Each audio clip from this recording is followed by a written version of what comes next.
Hello, everybody. I hope you are doing well this fine winter evening or summer day, wherever you are, depending on where you are. And I hope you're all healthy and well. So, welcome to the 76th live episode of Ask Abhijit. Today, I'm going to take questions from the live chat. So, let's get going. Ask me your best questions. But before that, let me say good evening or good day to everyone.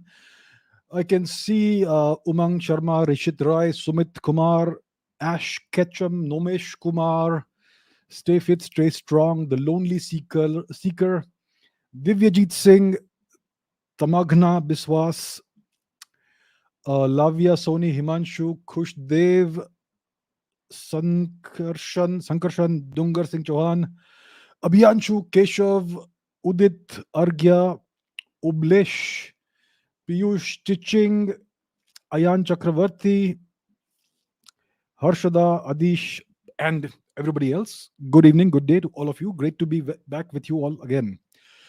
So let's see what questions you all have asked thus far. Let's see what is there.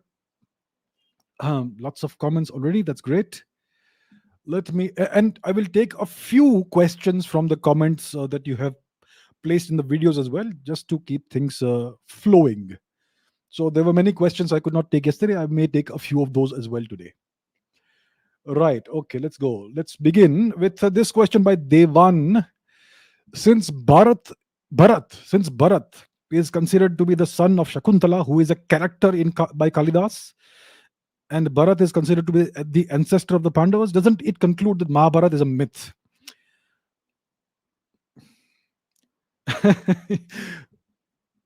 This guy, what's his name? William Shakespeare. He wrote a play called Julius Caesar. Does that make Julius Caesar a myth? What logic is this, sir? Think logically. If an ancient Indian writer, playwright, takes a historical figure and writes a play about him, does it make the person a mythical figure? If tomorrow somebody would write a play, let's say about let me take someone randomly, Rabindranath Tagore, will it make Rabindranath Tagore a mythical figure? Will it make the 20th century a myth?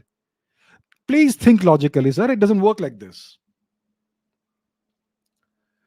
All right, let us again the same question. Let's take some other questions. Let me remove this one. All right, and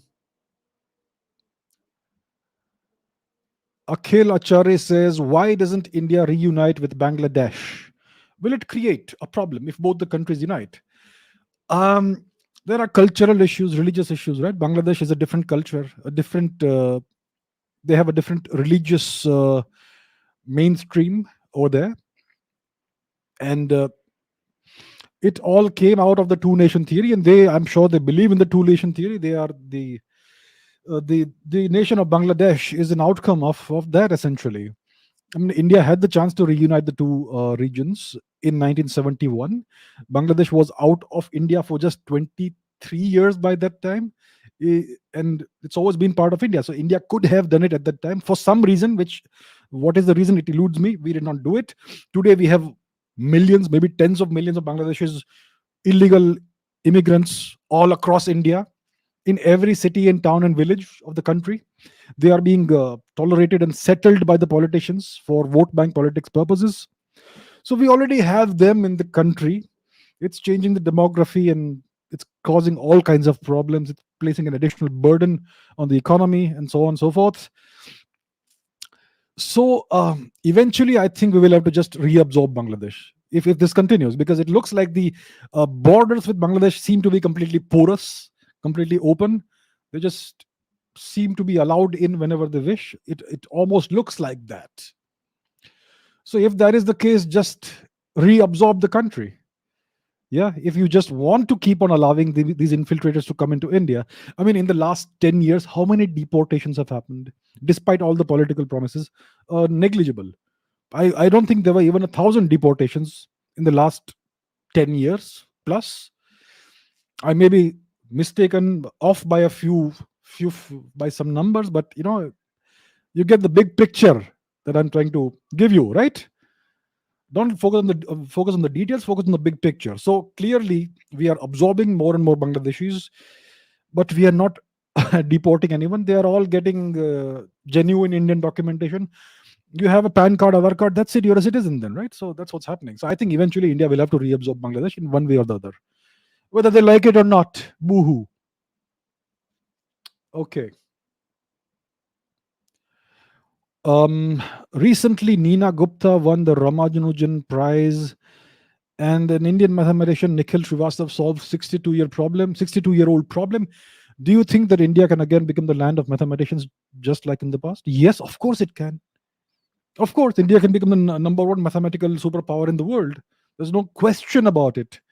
Revamp the education system, stop destroying talent, and promote talent. See what happens overnight.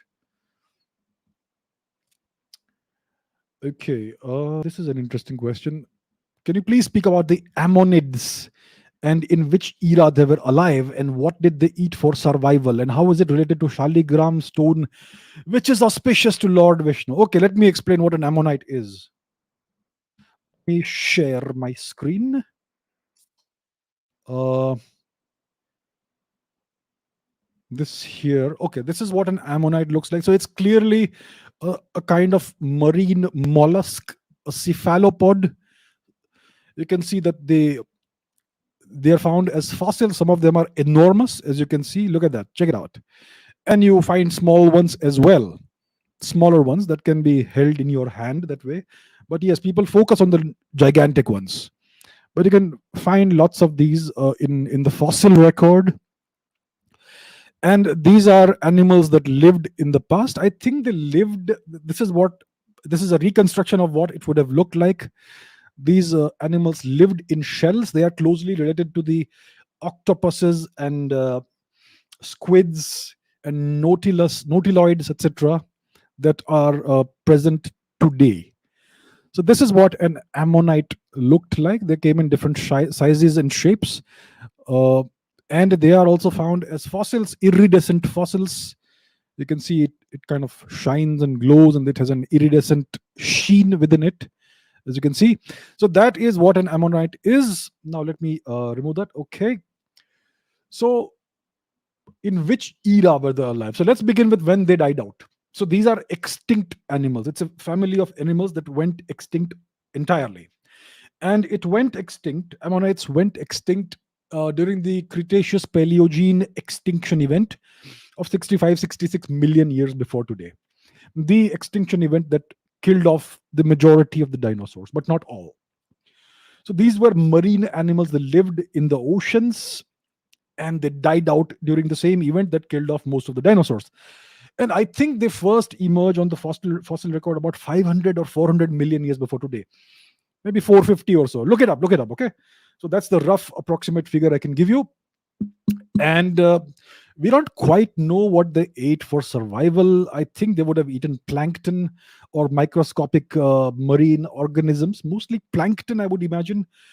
uh, so plankton is microscopic or very small, not exactly microscopic, but very small marine animals.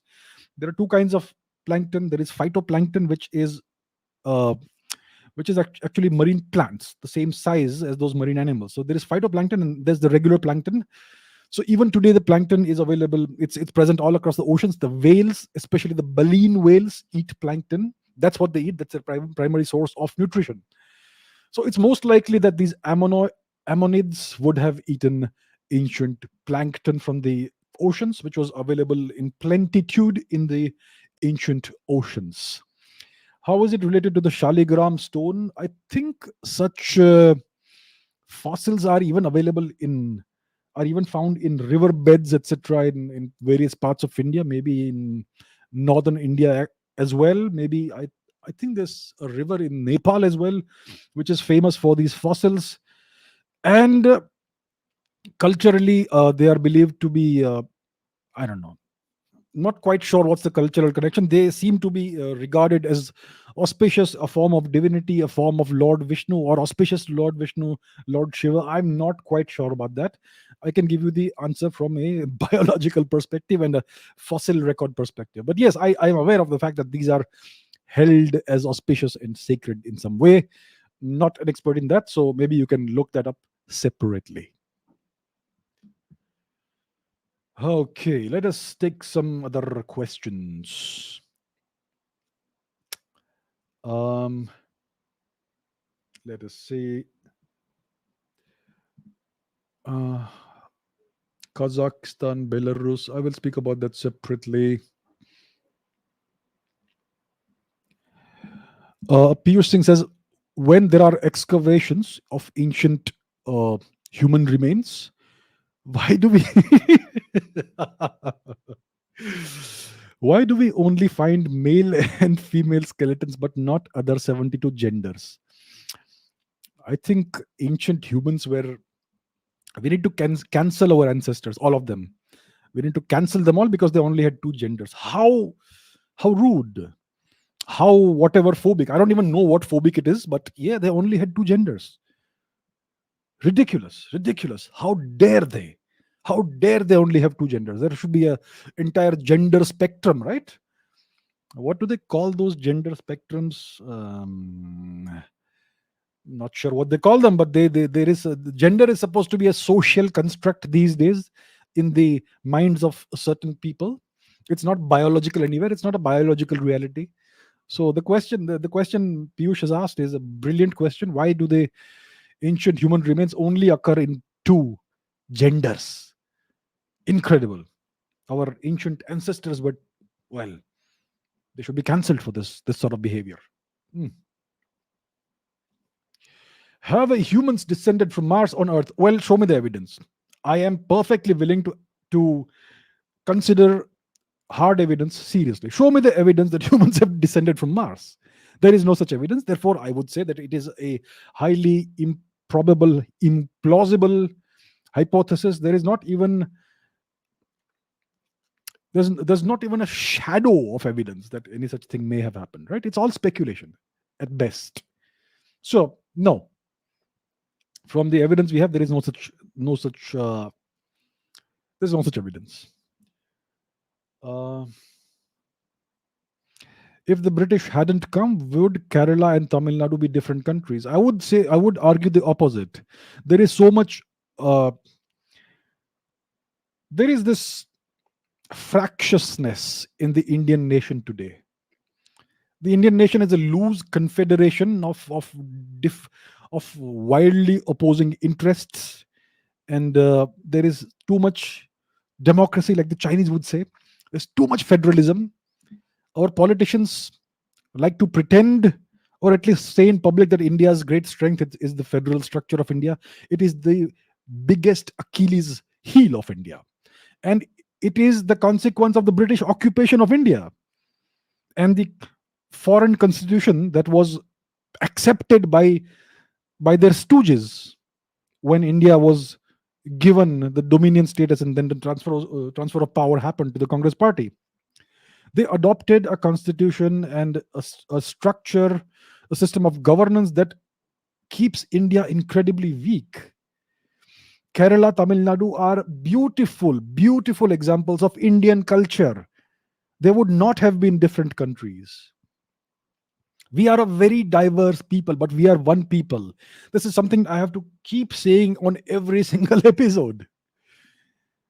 So no, I completely disagree.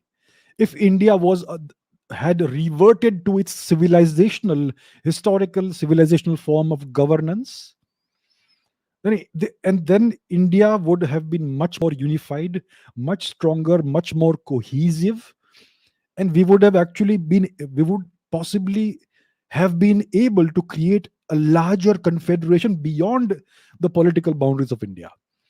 Something like a EU kind of system with countries that have, for the past 2000 years, been closely associated with our civilization. The entirety of Southeast Asia, essentially, even China, even Japan, the whole of Eastern Asia was essentially Greater India. It was deeply, deeply influenced by Indian culture, Indian civilizational, Indian values, and so on and so forth. I mean, nobody can deny this. No historian can deny this. Even if they try, they simply can't. There's too much evidence. So It is because of the foreign constitution, the foreign system of governance, the foreign institutions that we have preserved after the transfer of power, as if nothing has ever changed. It's because of that that all these ideas are present in people's minds, because every state has been ruled by politicians who want to create more divisions in order to get votes. You create divisions, you create a sense of victimhood, then you get votes, right? So that's the kind of politics we have adopted, and we are witnessing the consequences of that. It's a tragic thing. We need strong enough leaders who can reverse this. And it's not going to happen overnight. We may already have strong enough leaders, but the situation is such that it will take at least a couple of decades minimum to turn things around, because there's too much foreign interference in India, which most people are simply blind to. Everything, in every sphere of Indian life, there is foreign interference. You just don't realize it. In every institution in India, there is foreign interference. It's as if certain external powers are telling India how to live, how to manage its internal affairs. That's what's happening. And these are extraordinarily powerful foreign powers. Right. So it's going to take time for India to rise to a certain level where we can start pushing back. Okay.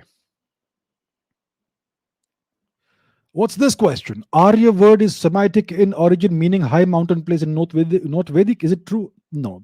Unfortunately, this claim this is the first time I'm seeing this claim being made. Arya is a Sanskrit word, and we know what it means. It doesn't mean any other thing. If there is some word in some Semitic or other language family which is similar to that, I don't care about it. It is not relevant to the Indo-Iranian world. Arya is a Sanskrit word and it means noble. That's it. Okay. Uh, let's see some other questions. New documentaries, where are they? They are coming. We do one thing at a time. So right now I'm beginning to focus on the podcast, on the conversations with various people. I already have some people lined up. They will be released first. So once I am settled in a routine when it comes to the conversations, I'm gonna start the documentaries, and it is coming soon. It is coming soon. By the end of the month, you will have the first documentary for sure. So let's take it with that timeline in mind.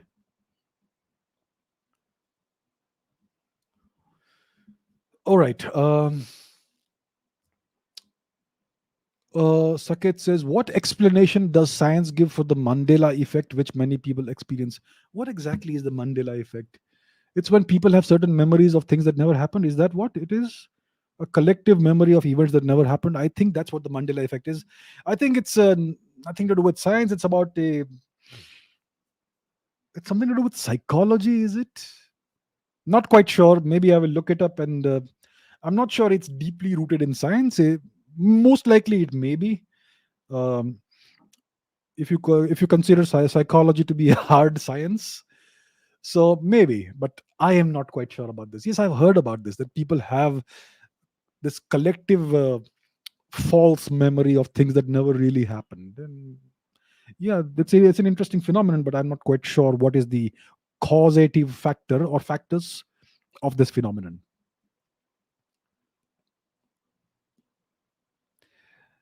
All right.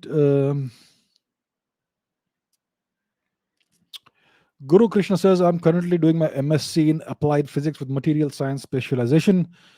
Can I do an MTech in aerospace engineering or PhD in different disciplines of physics? Well, you need to ask the university that you're interested in. I have no issue with you doing anything, right?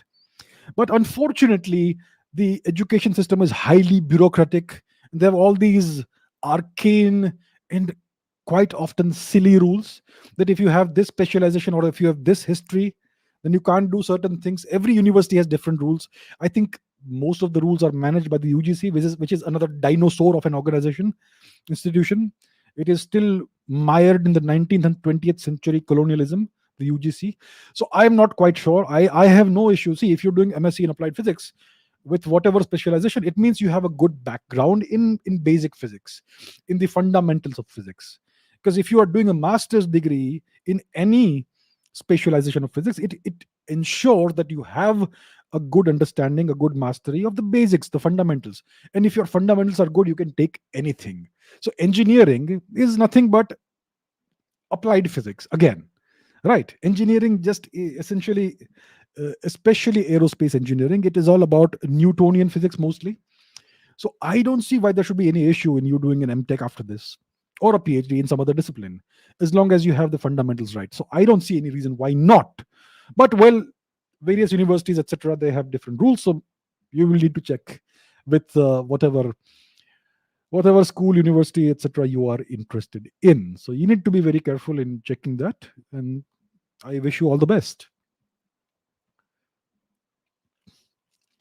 What do you think about the existence of Planet Nine? There seems to be reasonable circumstantial evidence that there is a massive object that is shepherding the outer solar system object in a certain way. So what we have is that we've got the major 8 or 9 planets, whatever you want to call them, 8 or 9. I still see Pluto as a planet. I don't care what people say. So they are all more or less in the same plane, but I think Neptune is slightly tilted. Was it, or is it Uranus? One of these two.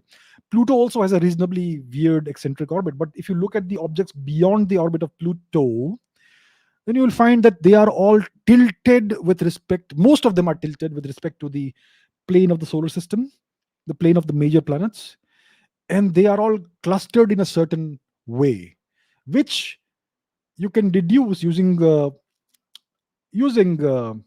Newtonian mechanics, dynamics, Newtonian physics, that there seems to be another mass somewhere, an unknown, unseen mass, and a large, massive mass at that, which is kind of shepherding them in a certain direction. uh, so yeah, there does seem to be evidence of the existence of an unknown massive object, a planet, most likely, uh, out there in the darkness of the outer solar system, right? And maybe it has a period, I mean, a period, orbital period of maybe 10,000 or so years, perhaps.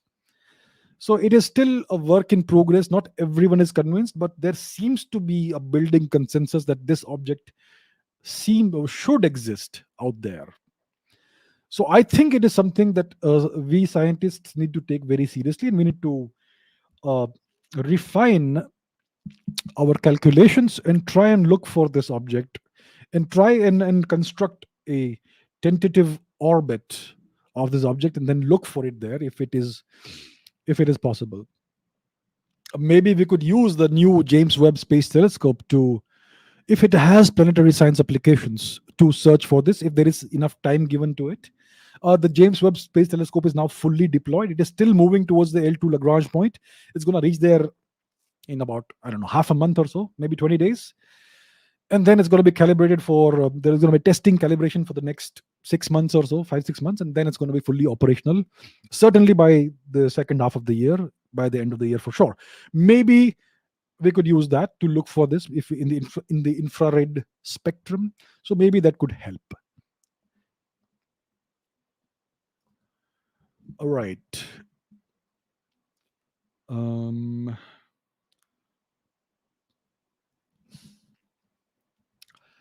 okay, let's take some other questions.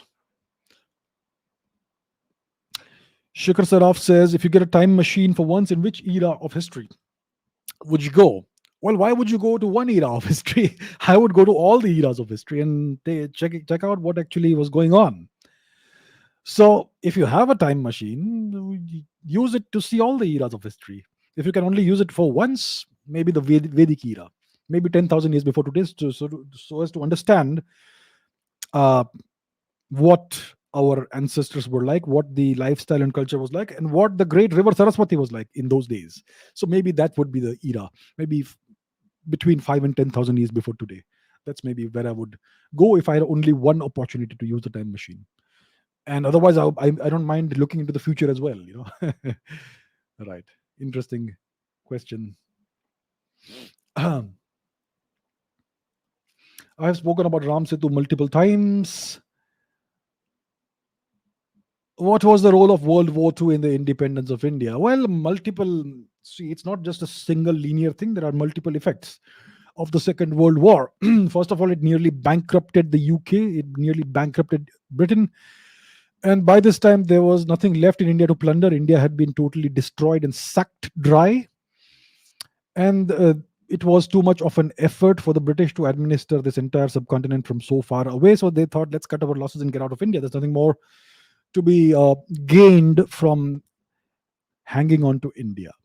So that is one thing. That's what hastened the transfer of power to the Congress party. And the second thing is that the Indian soldiers who fought for the British in the Indian army, the Indian navy, the Royal Indian Navy, and so on, they were becoming very dissatisfied with the British, and they saw what was happening with respect to Netaji Subhash Chandra Bose and the Indian National Army, and they were very dissatisfied. And this sense of nationalism, patriotism was growing among them. And then there was the so-called Indian Navy revolt, Royal Indian Navy revolt, or rebellion, or whatever you want to call it. And they were able to quell it with the help of the Congress party leaders like Mr. Patel, who gave certain assurances with that which were never kept, which were immediately broken. But by this time, the British knew that India is a virtual tinderbox. It's like a ticking bomb. The Indian armed forces are becoming restless, nationalistic, and they see us as foreign occupiers of India. Right? So these are the effects of some of the effects of the Second World War. And the first half of the 20th century was quite pivotal in what happened in India. For instance, you had the unnecessary and completely unnecessary involvement in the Khilafat movement in India, which was all done by Mr. Gandhi. Mr. Gandhi. What was the need to do that? And all of that. So there are multiple causes, multiple factors that all cumulated in the British withdrawal from India, the hurried withdrawal from India. But things went well. They were able to ensure that their puppets, their stooges, were put in place in India. So it was a transfer of power. 15th of August 1947 was not independence. FYI, my friends, it was not India's independence. It was dominion status. India became a republic in 1950 or something. Check out the details. And that too, it became a colonized republic. Nothing has changed. The same institutions were continued. A foreign constitution was imposed upon India without the consent of the Indian people, which is completely undemocratic. When you write a new constitution, it has to be put to a vote, a referendum. That do you, the people of India, accept this, or do you reject it? This opportunity was never given to the people of India. Who the hell was the Constituent Assembly to say that they represented the will of the people of India? They represented the will of less than 13% of the people of India. So these facts have been hidden from you all. So we are today not independent. We are still under shackles. We are still unfree. We are still colonized. And 99% of Indians don't even know that. They don't even realize that. Sheep. I do not mean to disrespect, but this is the attitude that sheep have. They live in their nice, happy world. The good shepherd is taking care of us every day. We don't have to work. We can just relax, eat grass all day. We have a nice, safe shelter to sleep in the night. We have kids. Our kids are also taken care of. Everything is hunky dory until one fine day. One fine day in the morning when you end up in the slaughterhouse. But it happens one by one, so you don't realize. You think your friend who went off to some place, maybe he's gone to a better place or she's gone to a better place. So you never know what's happening. So that's the situation in India today, unfortunately.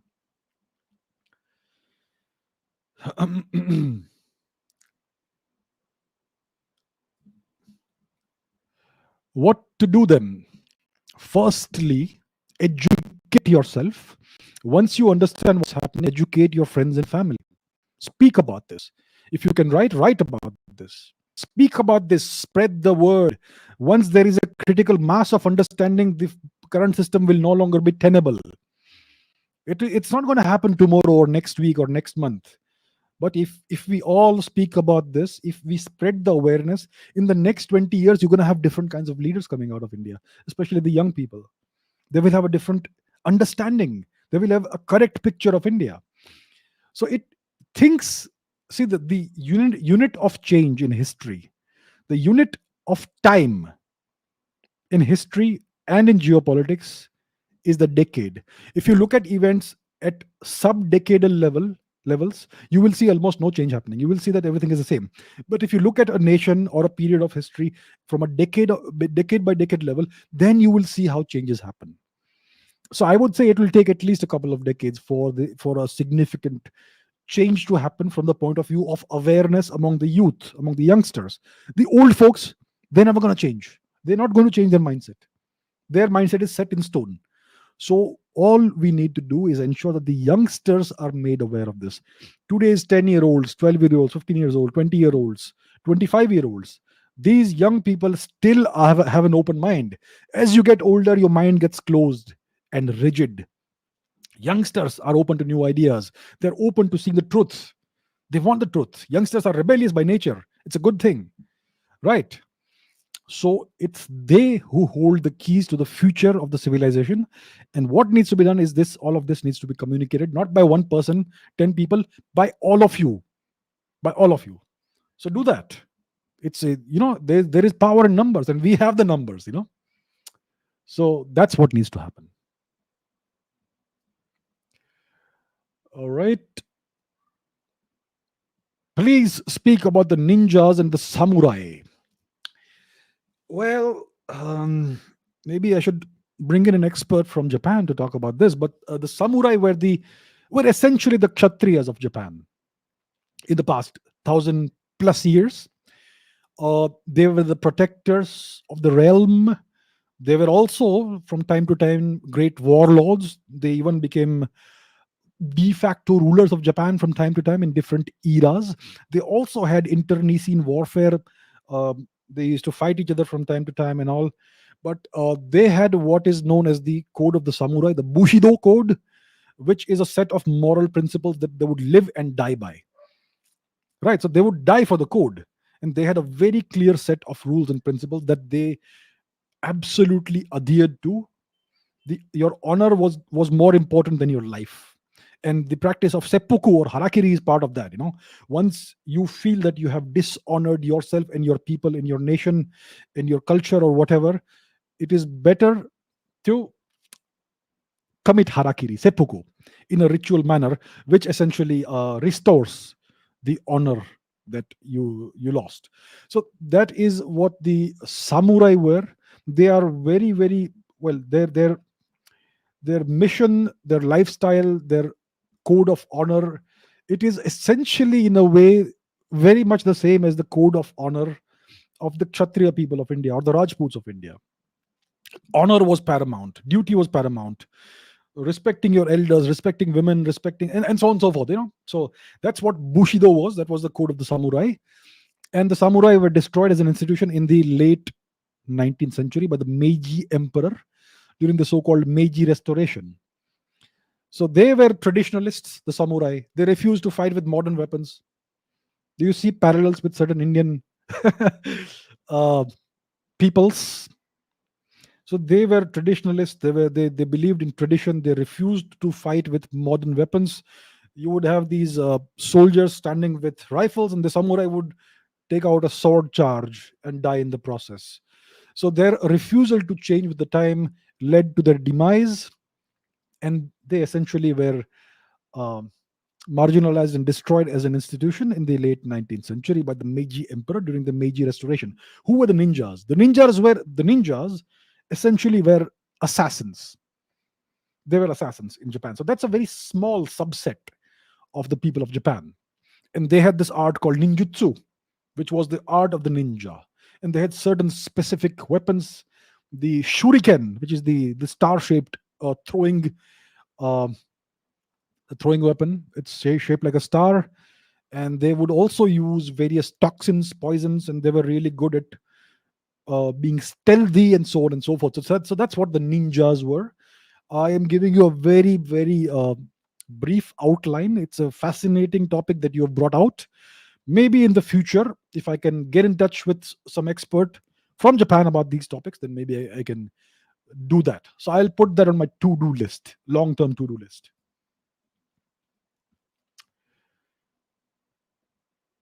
How are we still colonized? Figure it out, sir. I just laid it out in excruciating detail. So please figure it out.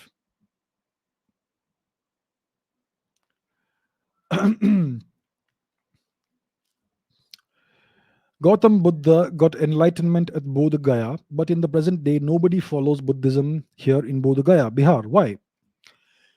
You know, Western civilization emerged out of ancient Greek culture. Nobody practices ancient Greek culture or religion in Greece. Why? Why? Because it was destroyed by the Abrahamic cults. Right.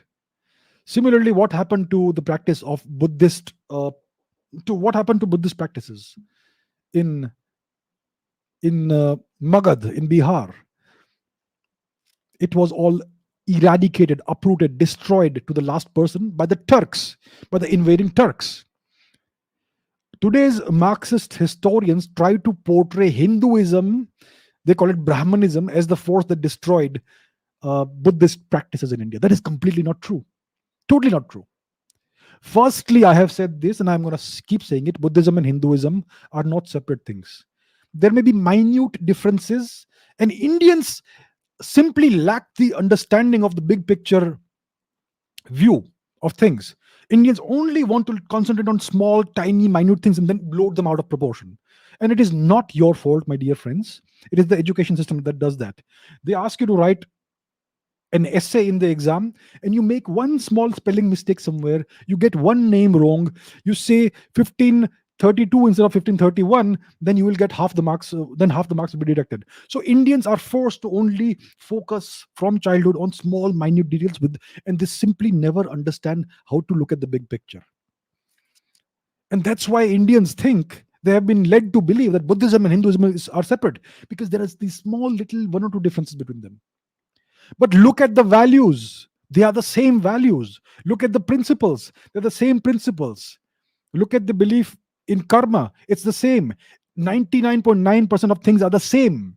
Look at the practice of Buddhism in Thailand, in Vietnam, in Japan, in Korea. Look at the deities, the worship as Buddhist deities. These are all Hindu gods. But people simply won't see that. They won't see the big picture. They will look at tiny details. Please change your mindset, my dear friends. Please, I implore you. So Buddhism, Hinduism are not separate things. In the great university of Nalanda and other places, they taught the Vedas as well. But Nalanda is portrayed as a Buddhist university for some reason by India's so-called scholars who are liars. Everything was taught in Nalanda. The Buddhist precepts of the Lord Buddha, the Vedic precepts, the Vedas, the Puranas, the Upanishads, everything was taught in Nalanda.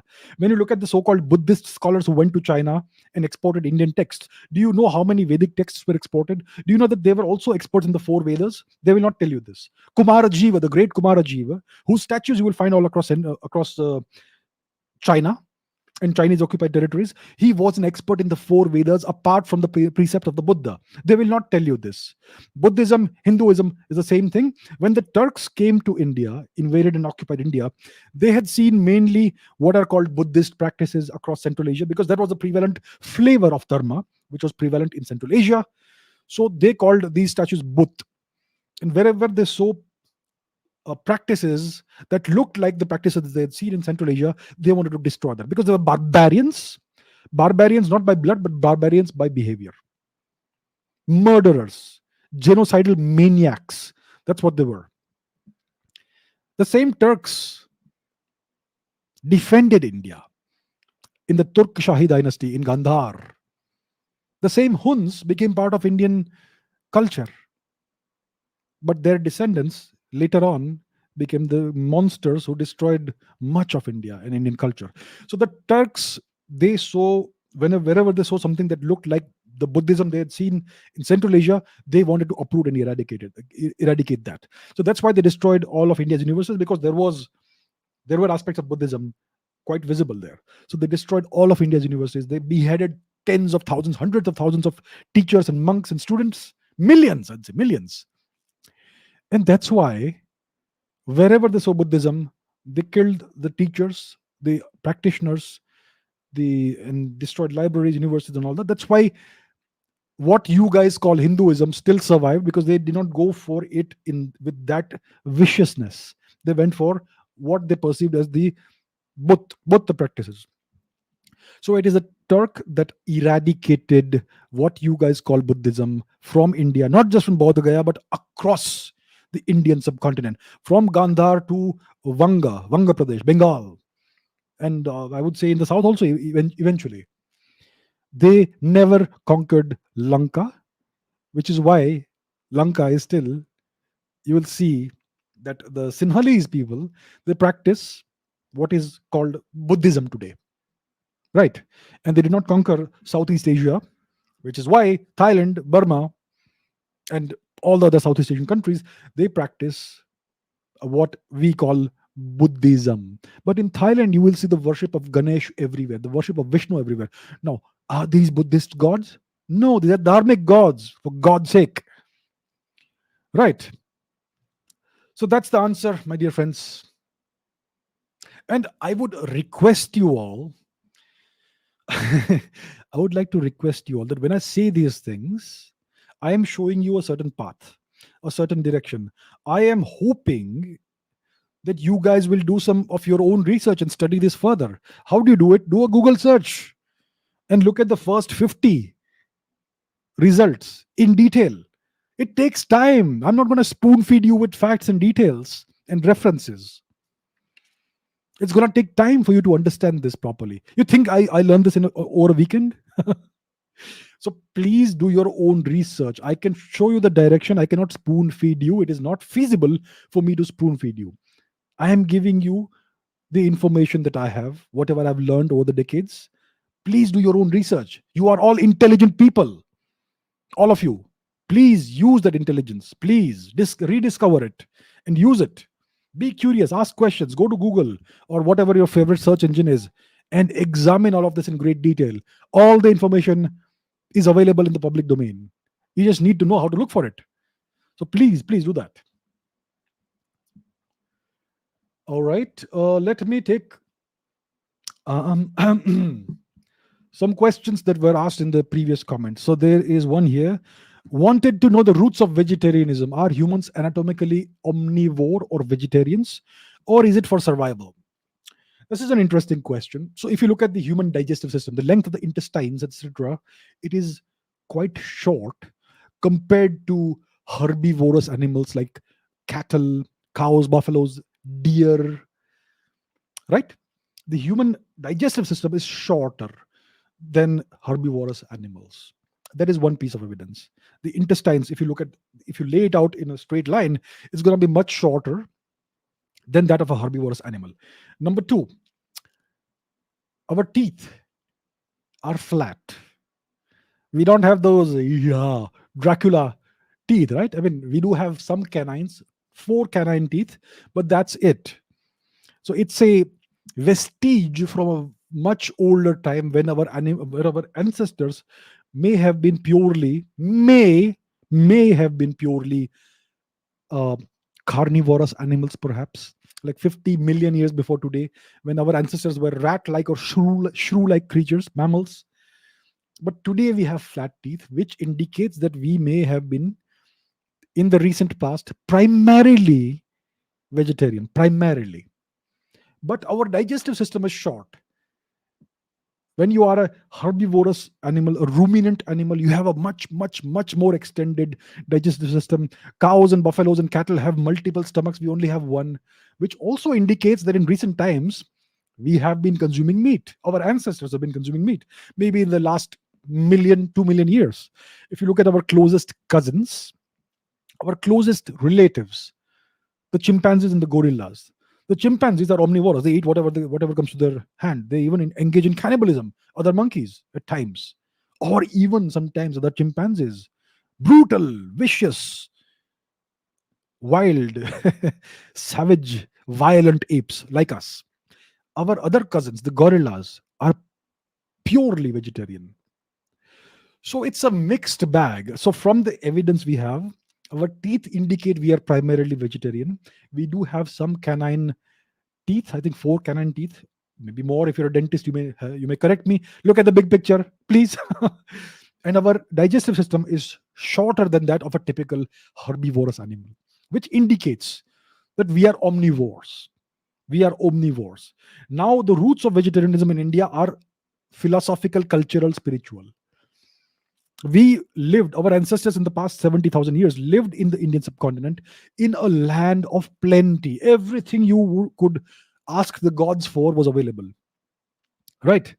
We had lush forests, amazing fruit trees, very fertile soil, this beautiful monsoon twice a year in some places, and so on.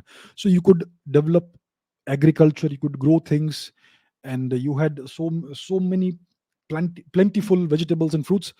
So I think after our ancestors settled down in India, there was no need for competition, because it is such a vast land, such a plentiful land, that there was plenty for everybody. So India became a peaceful society in the past 70,000 years, and a certain kind of culture developed, the dharmic culture. So it's a peaceful culture. It's the highest civilization the world has ever seen, that we know of, right?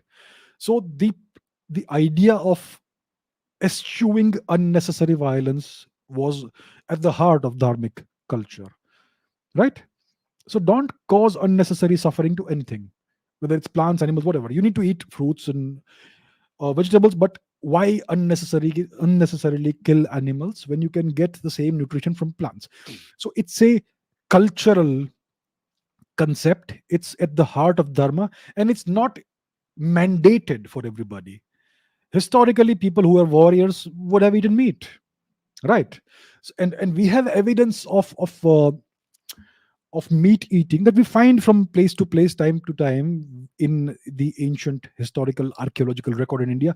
It is undeniable. We find fishing hooks, we find bones of various animals with cut marks and burn marks on them, which is a telltale sign of what happened. But India, for the past, I don't know how many thousand years, has been primarily vegetarian because of cultural, philosophical, spiritual, or so you can call it religious reasons. There was no need for this. You could get your nutrition as much as you wanted from other sources. So don't hurt other living beings unnecessarily. So that is the roots of vegetarianism. I think the dharmic culture is the only culture that I know of that emphasizes the superiority of a non-violent life and a vegetarian life, but it's not forced or imposed upon anyone. So that's what I can say about this. An interesting question. Let us see some more live questions.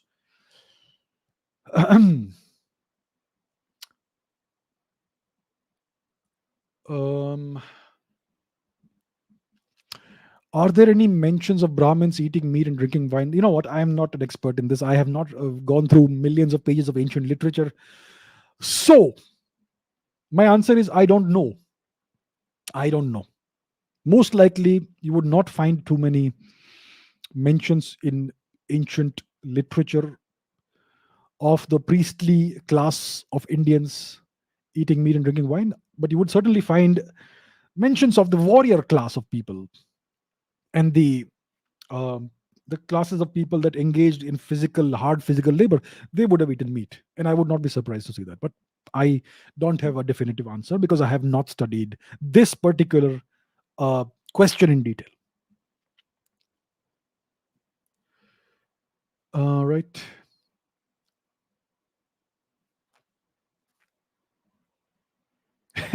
What's the origin of Galia or abusive words in our day to day language? Did the Mughals and British introduce them? Did ancient Indians use them? Abusive words that are spoken in the vernacular languages in India are mostly of Persian origin, I would say. I'm not going to repeat those words, but not the British, the Persians. And the Turks introduced the Persian language into India. The so called Mughals were actually Turks. And they used Persian as the official language of India because they had this inferiority complex. They considered Persian to be a superior culture to them. So they used Persian as the court language while they were occupying India, the so called Mughals. And because of that, various Persian words entered common parlance in India, especially in northern and western India. You will see languages like Gujarati are full of Persian words and Arabic words as well. Gujarati people wish each other happy new year, the Gujarati new year, by saying Sal Mubarak. There you see. And you will see lots of other such Persian and Arabic and even Turkic words that are quite prevalent in the languages of northern India as well. There are lots of examples. I'm not going into that. So most of these abusive, crass, crude words came in with these uh, languages through introgression and infiltration and occupation, right? But can you claim that ancient Indians did not use abusive language? I will not make that claim. Study Sanskrit, and you will find that every word you can imagine is present either as a pure word or as a sandhi. There are certain abusive words in, let's say, Russian, which are the equivalent of certain English four-letter words, which have Sanskrit roots.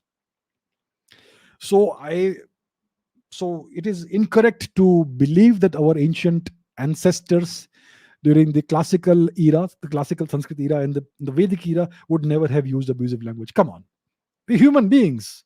We had higher culture at the time, but people are people, right? We have the same emotions, the same everything. And the thing about Sanskrit is that there are so many synonyms for any word you can imagine. The word for love has more than 90 synonyms in Sanskrit. The word for snow, has more than, I think, 10 or 20 synonyms in Sanskrit, different kinds of snow in different contexts, and so on and so forth. So Sanskrit is such a rich language that you will find synonyms for everything in there, multiple synonyms for various things. So I would encourage you to kindly look into it. There are online Sanskrit dictionaries that you can find. I will not give you the link. Google it. Use your curiosity. Look it up. Come on, guys and girls.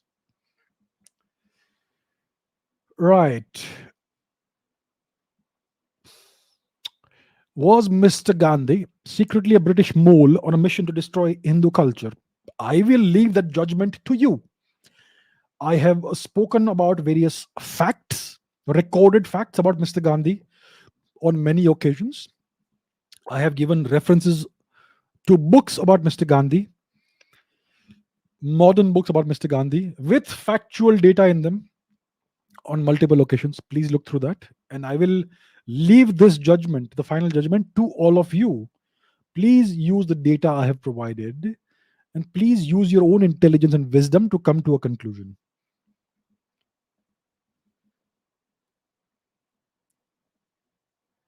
So here we go again. Who was the greatest warrior between Arjun and Karna? Who was the greatest warrior, and so on and so forth, ad infinitum.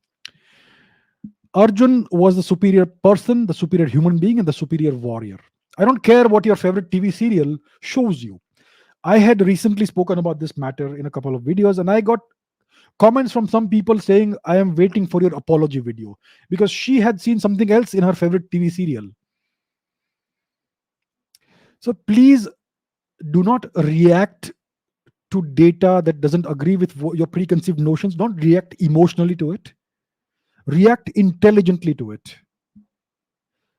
Karna was an inferior person. He was not a great human being.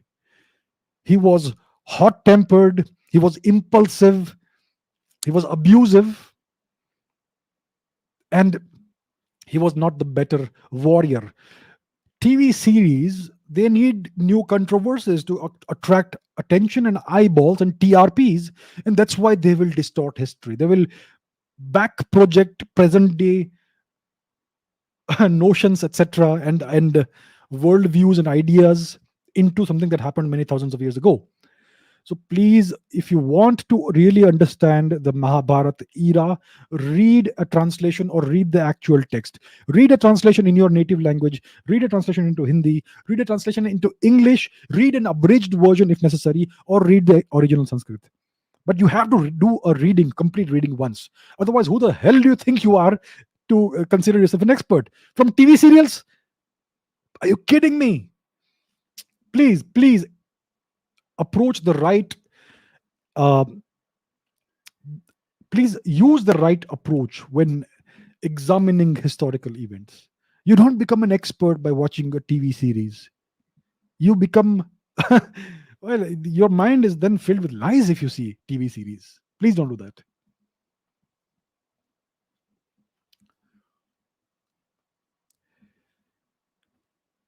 Who conferred the title of the father of the nation to Mr. Gandhi and why? Well, I have. Some people say it is Mr. Tagore who did that. Some people say it was somebody else. I recently saw a proclamation and a diktat by the British Indian government in 1938, I think, which required all government officials, colonial government officials, to address Mr. Gandhi as not Mr. Gandhi or Mr. Mohandas Gandhi or Mohandas Gandhi, but as Mahatma Gandhi. This was an official diktat by the government of India, the colonial government of India. So maybe they called him Mahatma and maybe somebody else called him the father of the nation. I don't care who called him father of the nation or Mahatma, it doesn't matter. What matters is we understand this individual, this person, Mr. Gandhi, factually from the 21st century factual context. You need to form your opinion of this gentleman based on facts and data, not based on what other people have said about him in the past. Do not base your opinion on what others have said in the past, even if you may respect that historian or love that person. Please don't do that. That is a slippery slope. Then you will never have your own original thinking ever in your life. Please talk about Netaji's disappearance. Not today, but soon. But soon. I am not the expert in this matter. So maybe I should bring in the relevant expert. Don't you think? So it will happen soon. All right. What else do we have? I misunderstood your question from a previous stream. Tacitus is an ancient Roman historian. Josephus is an ancient Jewish historian, both of whom independently attest to Jesus Christ. So today, if I independently attest to the flying spaghetti monster, does it bring the flying spaghetti monster into existence? Do you understand the difference between a claim and actual evidence? These two gentlemen, you may be in awe of them. It's fine. I respect your right to believe them. That's fine. I do not consider that to be clinching evidence. The two guys, 2000 or whatever, 1,000 years ago, made some claims independently. Oh, nice. It's independent claims. It doesn't matter. Do we have archaeological evidence? We have archaeological evidence of Julius Caesar. We don't have archaeological evidence of Alexander. We don't have a shred of archaeological evidence of Mr. Christ. And there are various other people for whom we don't have enough archaeological evidence. And for certain classes of people, we have to agree that these are mythological figures, but certain other figures, we have different criteria. Why is that? Why do we have dual standards? There are ancient Indian historians who also have referred to various Indian historical figures, but that is unilaterally considered to be myths. So I'm applying the same standards, my dear friend and friends. There is no evidence whatsoever that Mr. Christ actually existed. No hard archaeological evidence.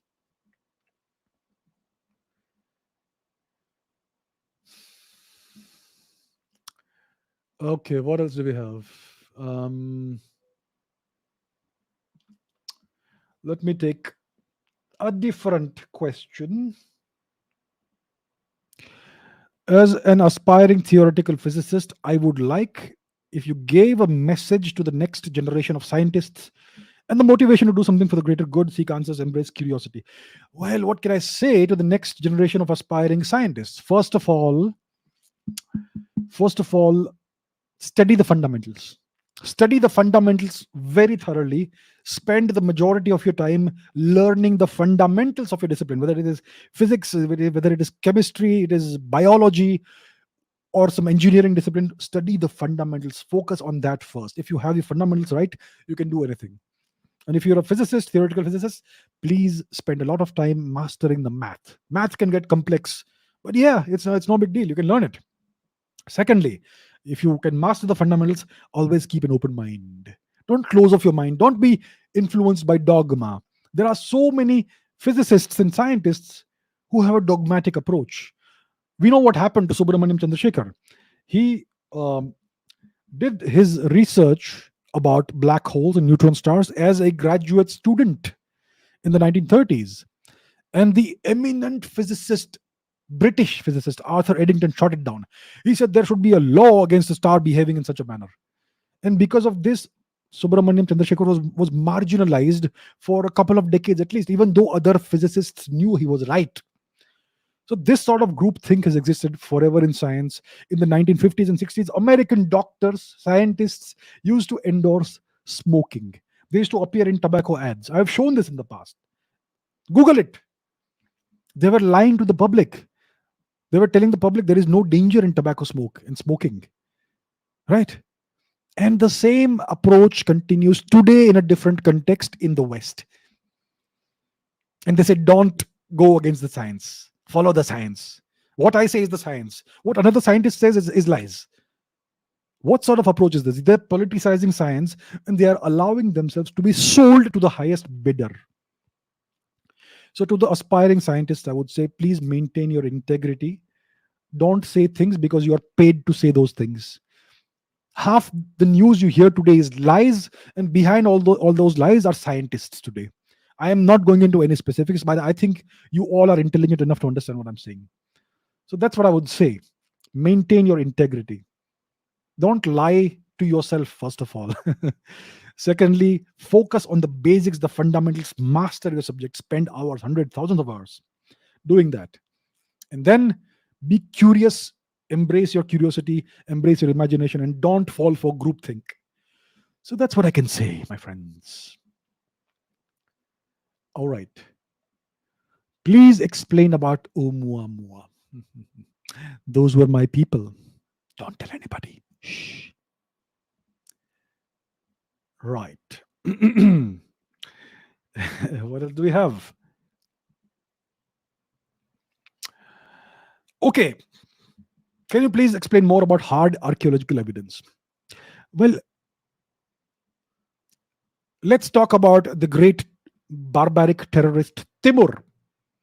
Do we have archaeological evidence for him? What is archaeological evidence? Evidence you can excavate. So there is a mausoleum of this monster in Central Asia. I don't remember which city it is in. Look it up. Look it up. So his mausoleum is there. It is present. Inside the mausoleum, there is a grave, a tomb, in which this guy's bones reside. In the early 20th century, the a number of Soviet scientists opened the tomb, took out his bones, determined the date and all that. They determined it matched the date at which during which Timur is known to have lived. They made a facial reconstruction and so on. So that is hard, tangible archaeological evidence of the existence of Timur. Similarly, we have certain monsters who are buried in India. There is archaeological evidence because it's there. It's there. Someday. Right?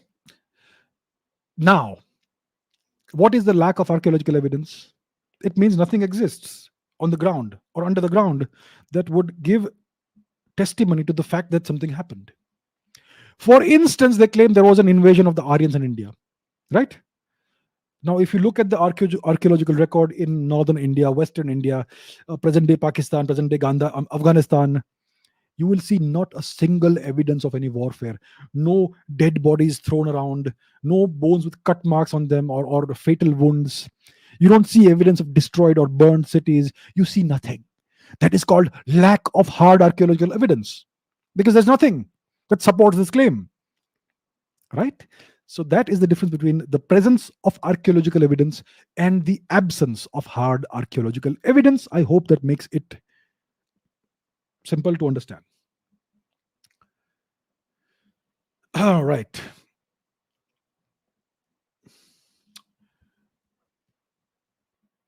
What else do we have? Let me take another question. What role does art, particularly visual and fine arts, play in a civilization? Why has modern India produced only a handful of these artists. And how was the situation in ancient times? Because I believe it was great. And how can this be changed? Art is the barometer of the progress of a civilization. Art is an integral part of culture. When we talk about art, we can there are multiple layers to art, multiple uh, what should I call it? Multiple of artistic phenomena. Literature is art, poetry is art, dance forms are art, music is art, painting, sculpture, all these are forms of art, right? These are different manifestations. These are different artistic manifestations of a culture. Architecture is art, and you get the point.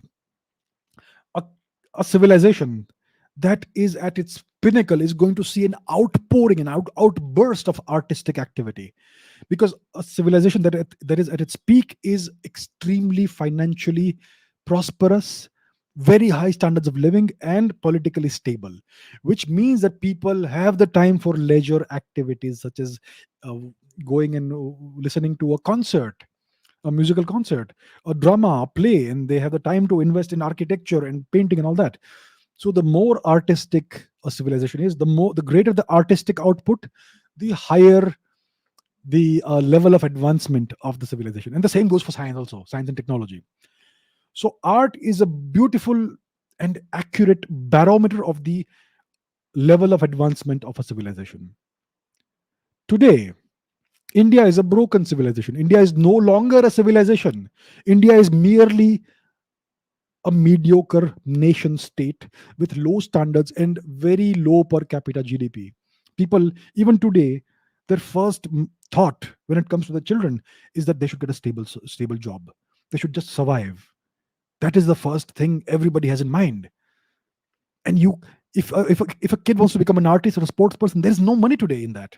There is no state support, and therefore we have very little artistic output in India today. And whatever is there is mediocre at best. There are very few top quality artists. There are some of them still around, but many of them are marginalized. Many of them don't have any support.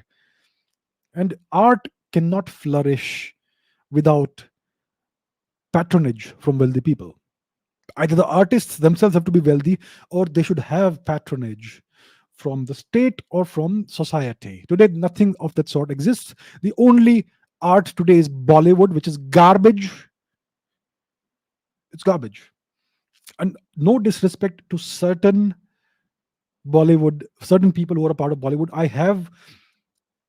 I do have respect. I do respect certain people in Bollywood, but those are few and far between, right? So that's the situation. The situation in ancient times was very different. We see outpouring of artistic activity everywhere. All those examples of art are today defaced, broken, and vandalized by we know whom. How can it be changed? First, make India strong and prosperous again. Make India a civilization again. Reject the colonial system, which makes India a nation state, not a civilization. And then things will change.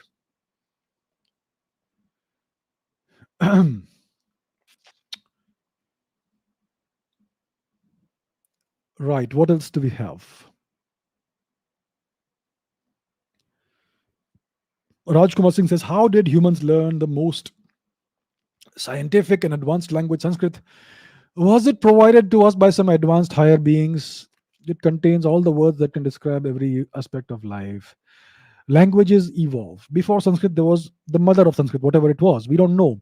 Languages have been evolving in the Indian subcontinent for 70,000 or maybe slightly more than that years. Right? So Sanskrit did not appear out of the heavens. It evolved over time in India over thousands of years. There is absolutely no evidence that it was given to us by some advanced beings. If there is evidence, I'll be happy to accept it. I have seen no such evidence, none whatsoever. Right? So Sanskrit has evolved in the Indian subcontinent over thousands of years. We don't quite know how long ago what we today recognize as Sanskrit first emerged. It would have emerged out of languages that were older than it, and those languages would be the roots of Sanskrit. And before those languages, we had, even before, even older languages, we have lost all the evidence and all the data. But so that's how it evolved. Why is it so advanced as a language? Because India was a very advanced civilization. So language again is an example of how advanced or backward a culture or a civilization is. A language with thousands of synonyms, hundreds of synonyms for a certain word, is a very evolved language. It means the people were very peaceful, very civilized. They had a lot of time to look at nuances in the world, right? So that's how it is. So it gives you an indication of what sort of culture and society India was in the past, which it no longer is today.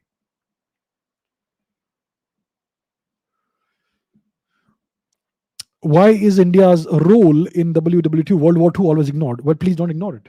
Talk about it. That's what I say. I haven't ignored India's role in the Second World War. There are certain writers these days who are writing about it. Certain people are talking about it. It will not be ignored if you don't keep quiet. Talk about it, speak about it, spread the awareness, learn about it, do your own research. Look at my older videos in which I may have spoken about this. Find other sources of information. There are books, there is information online. Educate yourself and then talk about it. Don't stop talking. Tell everybody.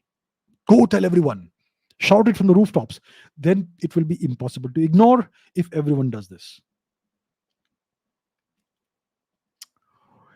Uh, can you elaborate about these exotic stars, magnetars, pulsars, neutron stars? I have answered these questions in detail. Look at my previous videos. Just search it on my YouTube channel. Go to the search box and type magnetar or pulsar or neutron star. Within a fraction of a second, you will get the answer. So I have answered these questions in detail. I'm glad you are asking these questions. Very interesting topics, but I have already answered them.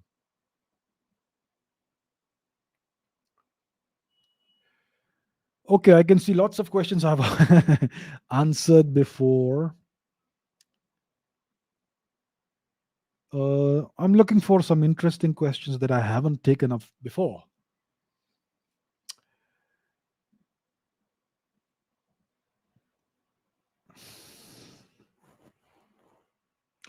Okay, Animish says, I am puzzled by your mention about India being a Hindu phobic country.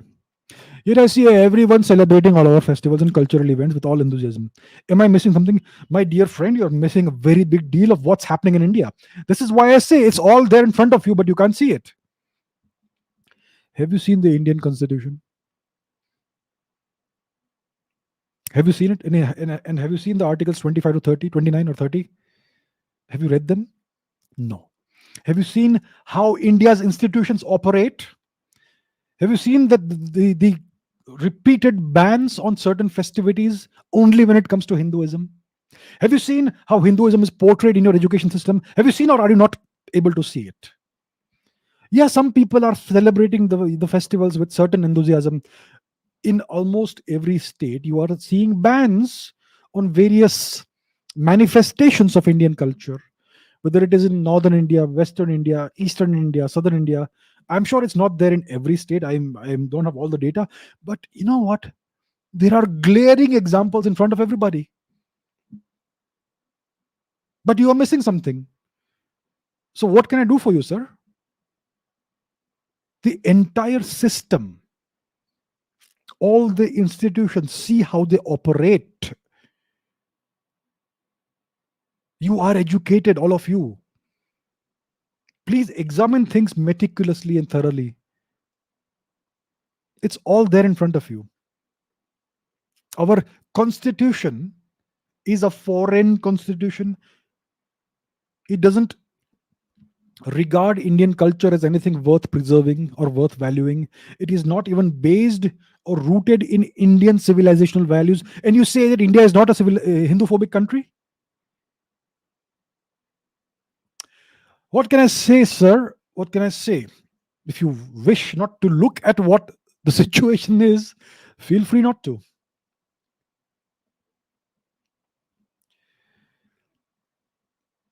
Okay.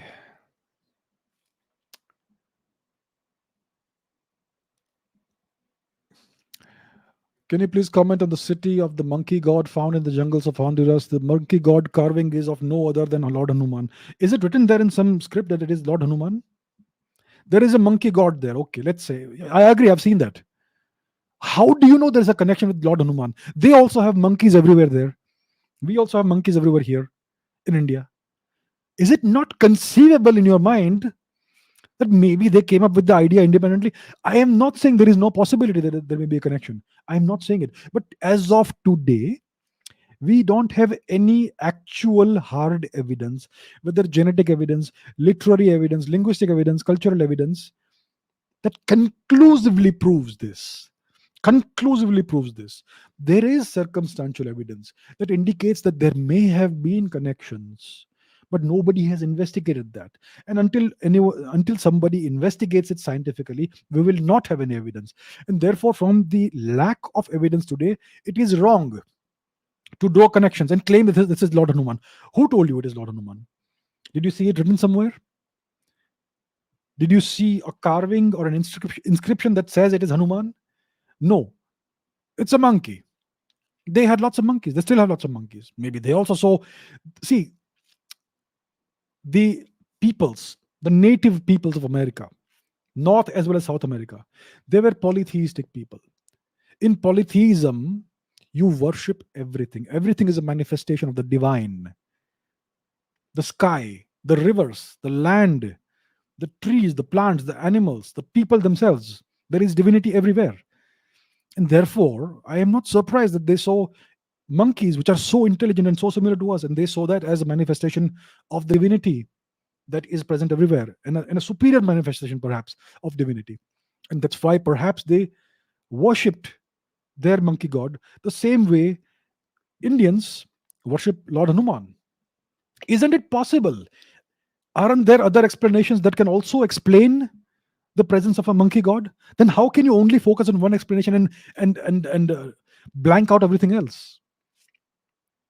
As of today, there are multiple explanations that all are equally plausible, and there is no evidence or data that eliminates certain explanations. And therefore, we cannot make the claim that this monkey god is a Lord Hanuman. We simply can't make it. It would be completely incorrect at this juncture, in the absence of evidence or data, to make this claim. But I'm not saying it's impossible. What I would want is Indian archaeologists, Indian scientists, to communicate and connect with their colleagues in South America, maybe visit there for a year or two and do their own independent research with the help of the local experts. Then we will have a better idea. But our experts, they are unfortunately not doing anything. So, given this status that we have, we cannot make this claim.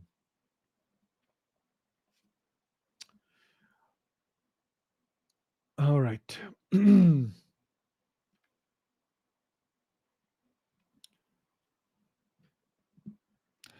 Is it true that because of the British rule, all the diverse cultures of India felt the need to be united, and this initiated a feeling of nationalism?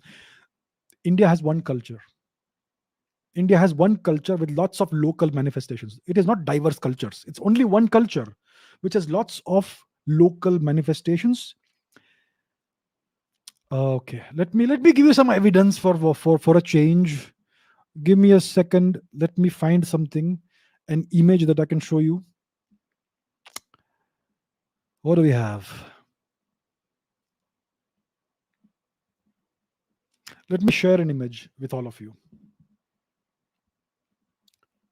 Just give me a second. I'm doing it.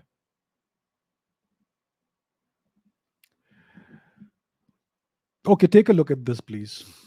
Please take a look at this. What does this show you? What does this map show you? Okay, let's take a bigger look at this. So this is a plot of the various Shakti Peeths across the Indian subcontinent and the Shankaracharya Mathas, right? The red line indicates some of the Shakti Peeths in India. Now, this is evidence of different cultures, is it? Are these different religions, different cultures, or is it the same religion, the same culture?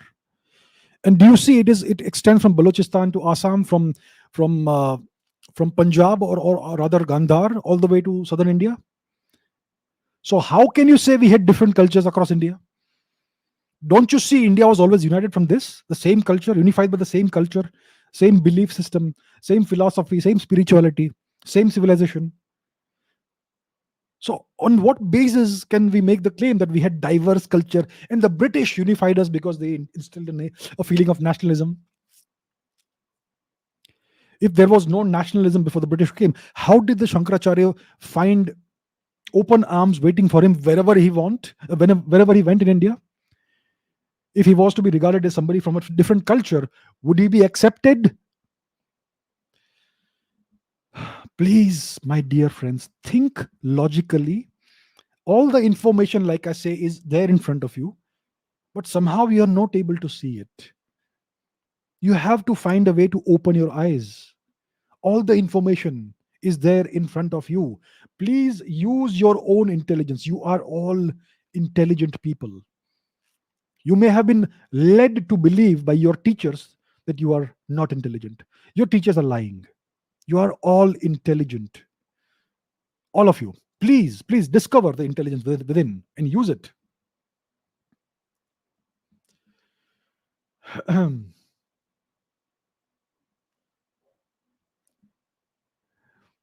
Anish says, your thoughts on the recent lapse in the PM's security. Unacceptable. Unacceptable. It shows how soft of a state India is, and it shows how disunited and fragmented India is. It shows how many enemies India has on its own soil. We don't need enemies outside. We have more enemies inside than outside. So what happened shows that. What else can I say? Unacceptable. I hope there are consequences. I wish there are consequences for this sort of incident.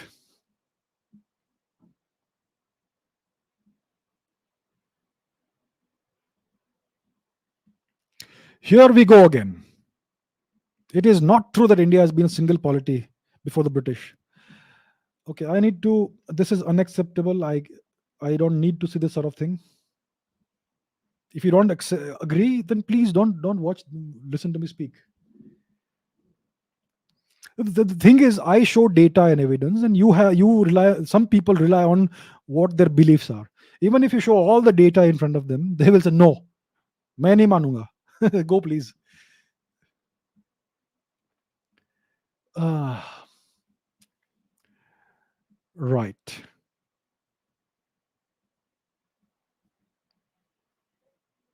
Make a debate with Science Journey channel. No. No, thank you. I don't do debates and I don't do reactions. I do my own thing. I hope I am doing what adds real value to you. I have no interest in shouting matches and debates and all that nonsense that you see everywhere on your so-called news channels. No, none of that over here. All right. What else do we have? Okay, this is an older question. Why during star formation, due to enormous pressure, fusion starts instead of forming a solid round planet-like object? What is the state of matter at the moment just before the fusion starts at the core of these clouds? And what does the core of gaseous planets like Jupiter? Why is it liquid and not solid? Well, you know what? You can take hydrogen gas, turn it into a liquid by compressing it and making it cold enough, and you can even freeze it solid at around 20 degrees above absolute zero. So it's possible. Now, inside a planet like Jupiter, which is a gas giant, it has a very small rocky core. That's what we believe. And its interior is highly compressed because of the enormous mass of the planet. So all of this mass is pressing down on the interior of the planet, and it makes the hydrogen inside Jupiter very, very dense. At some stage, it becomes what you would call a liquid. It's actually a fluid, and inside it is believed that there is a stage, a region where you have what's called metallic hydrogen, where hydrogen actually acts as a conductor of electricity. Right. So that's what it is. Jupiter, the interior is very hot. It's not cold. It's very hot because of the immense pressure. And same goes for Saturn. Now, when it comes to star formation, the stars are much more massive than Jupiter. The minimum mass you would need to ignite fusion is about 93, 95 Jupiter masses. So that's the minimum mass of hydrogen fuel you need to ignite fusion. How does fusion ignite? Because of the compression, because of gravity.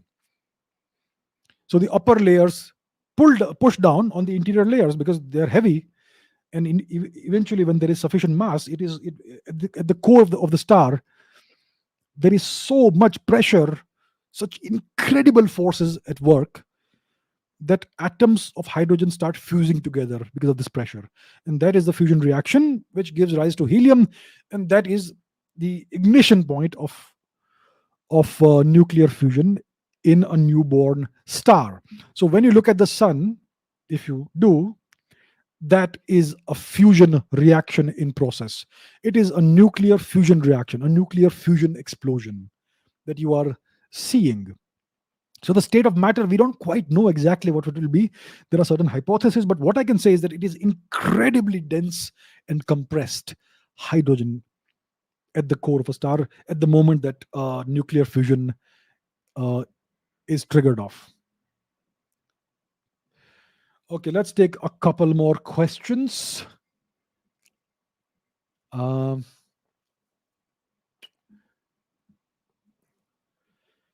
okay, what's wrong with steady state cosmology? It doesn't fit the data that we have, observational evidence, observational data.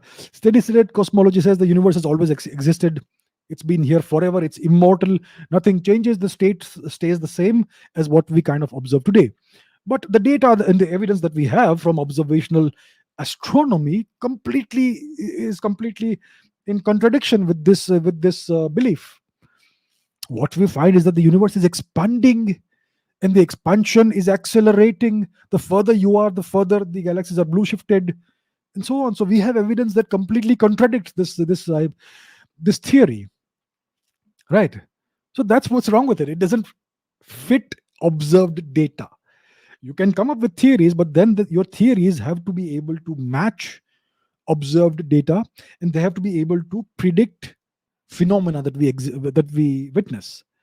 So steady state cosmology doesn't fulfill these conditions, and that's why it is no longer a theory that's accepted.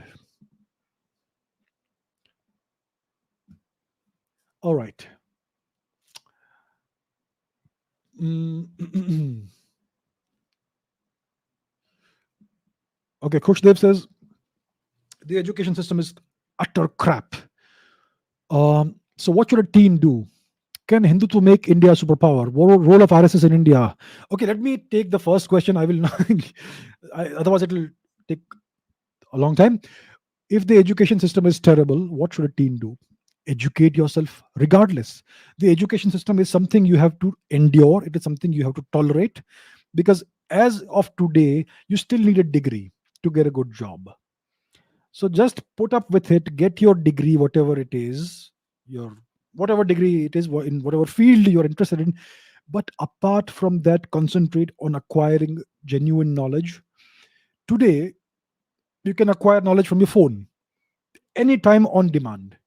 All the information in the world is available at your fingertips. Use that. Try to understand who you are, what your true aptitudes are, what your real strengths are. You should also know your weaknesses, but focus on the strengths and strengthen them further. Acquire skills that are in tune with your aptitudes and your strengths. You can acquire skills for free today. You can go through and learn entire courses online on whatever field you're interested in. And what you should do is spend the first 10 years minimum of your adult life investing in yourself, in your personal development. Acquire skills, acquire experience, acquire knowledge, acquire wealth. Please acquire wealth. Learn what wealth is, how to acquire it. And once you are sufficiently mature enough, then you can do something for the country with the knowledge, the skills, the experience, and the wealth that you have acquired. So that's what you can do. The education system is an unavoidable evil today. So just put up with it. I think in the next 10 years it's going to be completely obsolete. But as of today, kids have to do it, unfortunately, when they should actually be spending their time, investing their time learning real world skills that can solve the problems of the 21st century. The education system does nothing of that. It turns children, brilliant, intelligent, bright children, into sheep. It is not the fault of the kids that they don't know how to see the big picture, that they don't know how to look for information. It's something that is hammered out of them. So please recognize the fact that the education system is seeks to turn you into sheep. It seeks to convert you into a clerk or a peon from the colonial days. Don't allow this to happen. Don't allow your teachers to destroy your creativity and your curiosity. Invest in yourselves, and you can change the country when you reach a certain age. So I wish you all the best, the very best. Does Yeti or Bigfoot exist today? We have no evidence. I'd be happy if they existed, but we have no evidence. No incontrovertible evidence. All right, where else are we? What do you think about the right to veto used by the permanent members of the Security Council, and how this right has probably not been used to solve any major issue? The intention of this veto power is not to solve any issues. There are 5 permanent members of the Security Council, and this situation reflects the ground reality that was in existence in 1945. So the 5 winning powers, the 5 most powerful powers, became the 5 Security Council permanent members. India was offered this, as we have discussed this before, multiple times. In the great Mr. Nehru rejected that, and he said, "Give it to China." So China became the permanent member, and the objective of the system is to consolidate their hold on power. It is not to solve any issue, right? So the UN has been frozen in place as if we are still in 1945. It reflects the power structure of 1945. It doesn't reflect the ground realities of today. The UK is a American vassal today. It is not a great power anymore. They have pretensions of grandeur, but they are all misplaced. They are essentially worthless, pointless today, the UK. They can no longer be regarded as a great power. The French, again, are not that great a power. The French, I would say, are much superior to the British when it comes to the geopolitical power. So the British don't deserve to be there whatsoever. And the other nations, the US, the USSR, which is Russia today, China, and who else is there? France. Yeah, so we need to reconfigure the UN to make it more reflective of the ground realities today. And it is not designed to solve any major issues. The UN is not designed to solve issues. It is designed as an instrument for projecting power.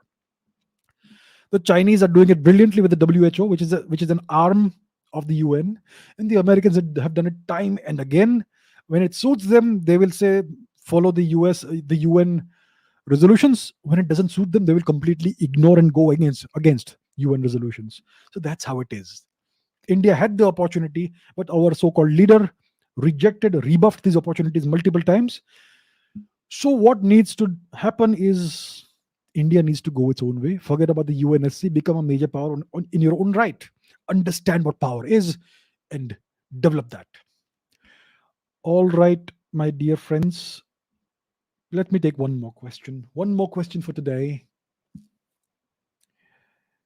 All right. I have answered all these questions. All of these questions before.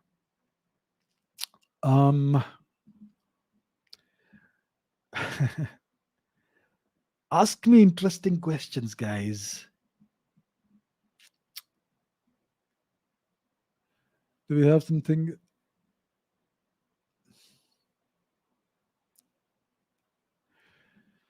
Okay, let me take this one. Why did some ancient Indian scholars, go to the island of Socotra? And were ancient Indians ever interested in conquering Madagascar? This is the first time I'm hearing the claim that Indians went to Sokotra. What evidence do we have, sir? Do we have evidence? Please mention what evidence you have. I have never come across any evidence that Indian scholars in ancient times went to Sokotra. Of course, my knowledge is not universal. I may not know something. In that case, if you have some source that you know of, you could share it here. Or maybe I will do some independent research on my own and see if there is any evidence that Indian scholars went to Sokotra. So, so that's what I can say. Do we have anything else?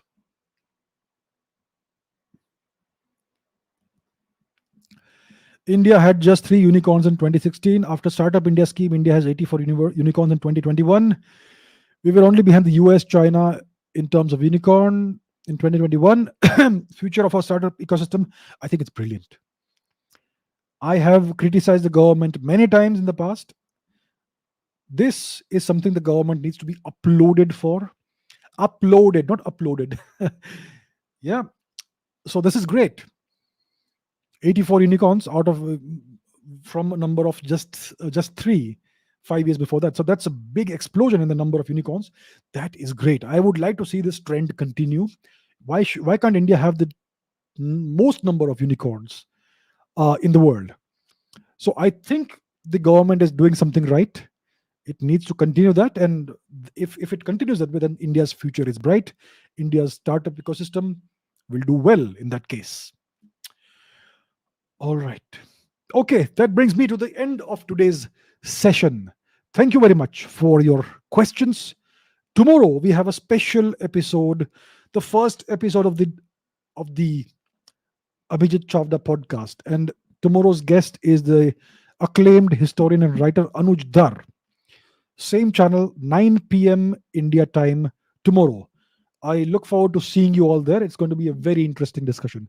Until then, take care and I will see you soon. Bye.